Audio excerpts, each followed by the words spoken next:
Toi, moi, la rupture. Du 18 décembre 2017. Un chant de Noël pour ceux qui ne s'entendent plus vibrer. Est-ce moi? Est-ce toi qui n'évolue plus? J'ai demandé à mon ami, puis à d'autres, que faire, car je te vois errer, refusant d'ouvrir ta boîte noire. Celle où, tous, nous entassons tout ce qu'on ne veut pas savoir de nous-mêmes. Celle où s'entasse tout ce qu'on ignore de soi. Refuses-tu cette ouverture pour quelque temps? À jamais? Suis-je assez préparé pour le savoir?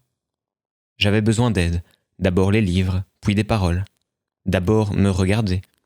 Ai-je bien fait le tour? Qui est coupable? Qui, de nous deux, est le plus cabossé? Ou celui qui tend à réparer chaque cabossure, tandis que l'autre peine ou refuse catégoriquement de le faire?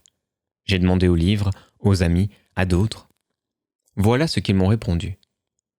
C'est très lourd à porter, quelqu'un qui n'évolue pas, ou très peu. Et s'infliger ça est aussi, certainement, une manière de se fuir. Toute l'énergie passée à vouloir faire avancer l'autre n'est pas utilisée pour soi. Alors il faut se poser la question, quelle est la fonction dans mon système ou le système de rester ainsi en couple? Vu qu'on fait ça pour soi, ce n'est jamais pour les enfants qu'on dit vouloir rester ensemble, mais pour l'idée qu'on se fait d'eux. Faire le bien de l'enfant implique de savoir ce qui est vraiment bon pour lui. Et cela ne s'invente pas, cela s'apprend, cela se comprend. Il se peut qu'il y ait parfois un décalage évolutif entre les deux membres d'un couple. C'est tout à fait normal. Mais ce décalage n'est acceptable que si les deux regardent dans la même direction.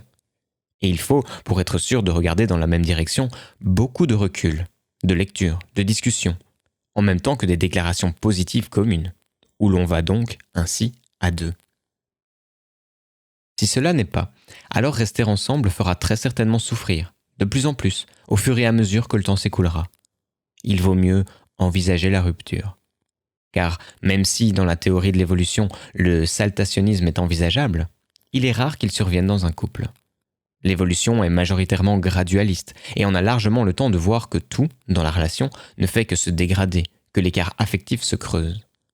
Alors pourquoi cet aveuglement? Que dit-il de nos anciennes blessures?